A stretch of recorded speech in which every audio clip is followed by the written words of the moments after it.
Quand vous voyez cette actualité qu'on vient de présenter, qu'est-ce que cela vous inspire ? Vous savez, on parle beaucoup d'argent public. L'argent public. Mais l'argent public n'existe pas. C'est l'argent que nous payons, nous, citoyens, contribuables, à travers nos impôts. C'est l'argent de nos enfants, de nos petits-enfants, que nous empruntons et qu'ils devront assumer un jour ou l'autre. C'est l'argent de nos entreprises, qui sont celles du monde, en tout cas d'Europe, qui payent le plus d'impôts. Et donc cet argent-là doit faire l'objet d'un traitement, par définition, exemplaire. Il n'y a rien de plus important que l'argent des Français qui est payé à travers les impôts, et pire encore, l'argent de nos enfants.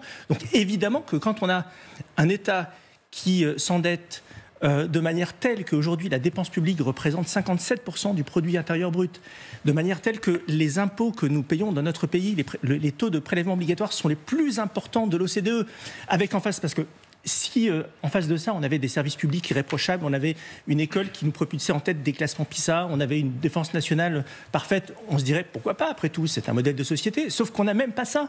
On a un modèle social qui, de manière unanime, ne remplit plus son rôle. On a des hôpitaux qui sont complètement délabrés, on manque de places de prison, on manque d'effectifs de forces de sécurité, on dégringole dans les classements PISA et on paye le plus d'impôts et on endette les générations futures. Donc à un moment donné, il faut signer la fin de la récréation. Et la fin de la récréation, soit nous avons des dirigeants politiques qui sont extrêmement courageux, et c'est le cas, je pense, de Christelle Morançais, et qui prennent des décisions qui sont par nature impopulaires, parce que tout le monde est d'accord pour descendre la dépense publique, mais personne n'est d'accord quand ça le concerne à lui-même. Soit c'est ça, soit c'est une crise majeure et on subira.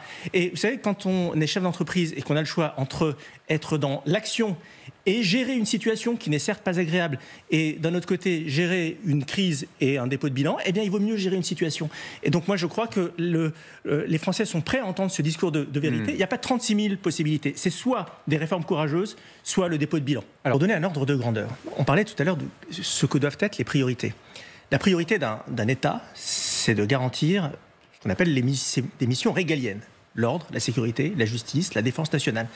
Eh bien, le budget régalien, sécurité extérieure, armée, intérieure et justice, c'est 5% de notre dépense publique. Ça vous donne une idée un petit peu des priorités qui sont les nôtres aujourd'hui. 5% de notre dépense publique, 5,4 exactement. Si vous regardez le budget du ministère de la Culture, alors j'ai rien contre le ministère de la Culture, et vous avez raison madame, il y a des causes qui sont à défendre, mais le budget du ministère de la Culture est supérieur à celui du ministère de la Justice. On passe notre temps à nous poser la question de l'efficacité de notre sécurité intérieure avec faut-il construire des places de prison, etc. On a un budget du ministère de la Justice qui est inférieur à celui du ministère de la Culture. 10 milliards, 11 milliards. 1200 agences qui dépendent de l'État. Vous avez par exemple France Travail, 54 000 agents et quand vous posez la question à ceux qui sont au chômage et qui trouvent un emploi, 9% d'entre eux disent avoir trouvé un emploi grâce à France Travail. À un moment donné, aujourd'hui on emploie beaucoup la métaphore de la tronçonneuse. Oui, je crois qu'il va falloir avoir le courage de passer la tronçonneuse. Le sujet de la dépense est littéralement tabou dans l'opinion publique.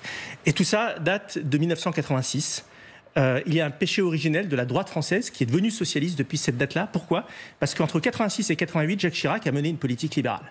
Jacques Chirac et Édouard Balladur ont objectivement réformé l'État entre 86 et 88. Sauf que 88, Jacques Chirac a été sèchement éliminé à l'élection présidentielle. Et à partir de ce moment-là, il s'est convaincu que la droite ne pouvait pas gagner en étant libérale. Et d'ailleurs, il a gagné quelques années plus tard sur la thématique de la fracture sociale. Et donc tous les bébés Chirac de droite se sont auto-convaincus que finalement la droite ne pouvait pas être libérale et que la droite ne peut gagner qu'en étant de gauche.